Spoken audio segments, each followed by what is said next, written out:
2026-2027. Alors que là, vous voyez le capitaine Anto Grgic en train de donner des consignes aux siens. Lugano qui... la grande nouveauté, c'est surtout une attaque à deux avec Koutsias et Behrens qui démarreront la rencontre côte à côte. À surveiller la position de Bislimi qui nous est annoncé comme voir l'animation du côté de Lugano. Koutsias qui avait démarré face au Lausanne-Sport en pointe, eh bien, et va jouer ce soir aux côtés de Kevin Behrens. Le but joue avec un 4-2-3-1. Il a l'habitude de jouer aux côtés d'Anto Grgic dans le double pivot devant la défense. Aujourd'hui, ça devrait être un peu différent. En tout cas, ça l'est sur le papier. On va surveiller ça de près. Le voici servi. Bislimi qui va jouer vers Mike, qui va pouvoir donner à Grgic. Pressé par Konya. Yann Konya qui avait manqué l'avant-dernier match du Servette FC, le 4-4 à domicile face à IB Match. Dylan Brown qui partira à la Coupe d'Afrique des Nations dans la foulée de ce match, tout comme Mohamed Belhadj Mahmoud du côté de Lugano. Les deux sont des internationaux tunisiens. Ils porteront le même maillot pendant la CAN qui se disputera au Maroc, qui débutera dans moins d'une semaine. Il faut s'appliquer sur ce centre. Le centre de Morandi, premier poteau, repoussé par Zanotti et Lugano qui arrive. Jérémy Frick blessé. Et en l'absence de Jérémy Frick, c'est le jeune de l'académie Marouane Aubert qui est sur le banc. Lui qui a beaucoup joué avec Zé Mahmoud à la sortie des 16. Mais un Servettien s'interpose avant que le Tunisien ne puisse récupérer le ballon. Attention à Zanotti. Il est capable de belles chevauchées sur le flanc droit. Le sang présent avec ce corner au quart d'heure que va botter Yanis Chimignani. Le centre du Français. Attention parce que le ballon reste dans la surface de réparation. On réclame une main du côté de Lugano. À vitesse réelle, j'ai pas vu quoi que ce soit. L'action en tout cas continue avec le ballon pour Anto Grgic qui va mettre ce ballon dans la boîte en direction de Belhadj qui ne reçoit pas le ballon. Mahmoud, pardon. Attention de venir checker cette situation.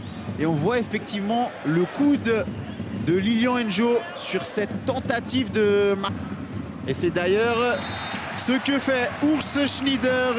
Anto Grgic s'est transformé 2-0 pour Lugano. Les Bianconeri font le break. Le cap ravisé avec pas mal de temps de retard. Je pense quasiment 2 minutes. Qu'on tente plus facilement lorsque l'on est en confiance. On a vu ce petit extérieur du latéral formé à l'Inter. C'est lui le malheureux joueur de Servette qui a touché ce ballon de la main. Situation mais ouais, Servette qui gagnait au Letzigrund en remplaçant Jérémy Frick en cours de l'occasion d'enfoncer le clou sur balle arrêtée. Le corner de Grgic, c'est repris de la tête par Mahmoud. Ça termine au-dessus de la barre. Gagne son duel face à Bradley Mazikou, le Tunisien, mais il ne trouve pas le cadre. On le rappelle, hein, Mahmoud qui partira pour la CAN. Il va y avoir un changement du côté de Gourvenec avec Lugano encore et toujours en possession du ballon au Cornaredo, puisqu'on sait que Florian Hill avait notamment marqué le but de la victoire face à Lugano en octobre lors de la 10e journée.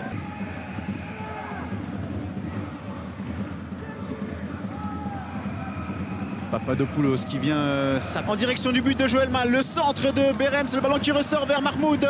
Mahmoud encore, corner pour Lugano qui a une facilité à se projeter dans cette première mi-temps. On sent vraiment la confiance des Luganais qui ont trouvé le chemin des dos. Grgic. Corner sortant et attention parce que c'est encore repris de la tête par un Tessinois qui continue de tenter de contourner ce bloc tessinois. Mais ça ne passe pas et c'est récupéré donc par les locaux. Continue de faire du bruit, de s'amuser, eux qui ont fait le long déplacement. On l'a dit, hein, c'est le week-end de l'espoir. La pause, ça aurait été un sacré coussin en faveur de Lugano pour attaquer la deuxième période. Papadopoulos frappé le milieu de terrain servettien et Lugano qui souffre dans cette fin de mi-temps. Servette qui pousse, les Grenats qui doivent en profiter. Mais ici le ballon est récupéré par Lugano. Pas tant que ça, non, parce que prochain face à balle puisqu'il sera à la CAN avec la Tunisie. Mais il pourrait notamment manquer celui face à l'eau. Encore une fois, c'est Chimignani qui provoque et qui obtient comme sur l'action qui avait mené au 3-0. Nouveau coup franc obtenu par le Français. Mal, qui ne s'est pas fait surprendre. L'action qui continue, il va laisser finir l'action, monsieur Schneider. Le duel dans la surface genevoise. Fomba qui en est blessé, et bien c'est Baron qui fait à son tour son entrée. Baron qui va au... Saipi peut la capter, ça continue avec la frappe de Morandi. Repoussé par Saipi, quelle occasion pour Servette.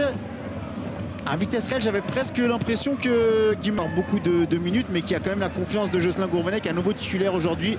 Et là, il a fait, il avait donné une offrande à Guimeno, qui a tombé dans le doute avec un Servette qui poussait, avec un score qui n'était plus que de 3-1, alors que là, on voit la très bonne percée de Cognac qui va obtenir un coup franc intéressant en faveur de Servette.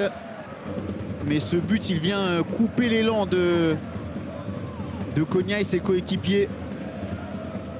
Et ils vont pouvoir regretter cette occasion du 3-2. C'est pas facile de faire venir du monde de Tessin, et il y aura certainement d'autres affluences lorsque le nouveau stade sera prêt en début de saison prochaine. Attention à Servette qui pousse, qui est dans la surface tessinoise. Centre dans la boîte vers Stevanovic. Enjo qui vient récupérer ce ballon. Là, Stevanovic et Enjo qui, on l'a dit, est monté d'un cran. Et Morandi est en appui sur Guimeno, alors que le milieu de terrain est resté le même avec toujours Cognac, Fomba et Doulin. Et puis Morandi en soutien de Guimeno. Ça fait 5.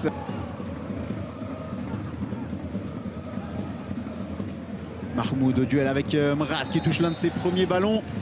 Le numéro 90 du Servette FC en mi-temps. Ils avaient réussi à être dangereux en début de deuxième avec cette énorme occasion qu'a eu Jérémy Guimeno.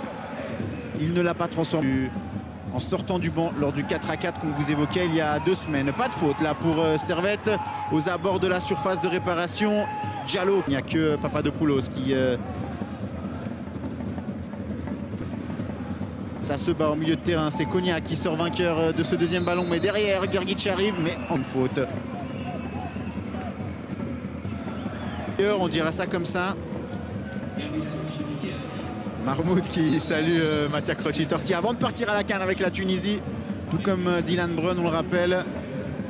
Les Aigles de Carthage qui tenteront, pourquoi pas, de créer la sensation à la Coupe d'Afrique des Nations qui se déroulera dès vendredi prochain au Maroc pendant les mois de décembre et janvier.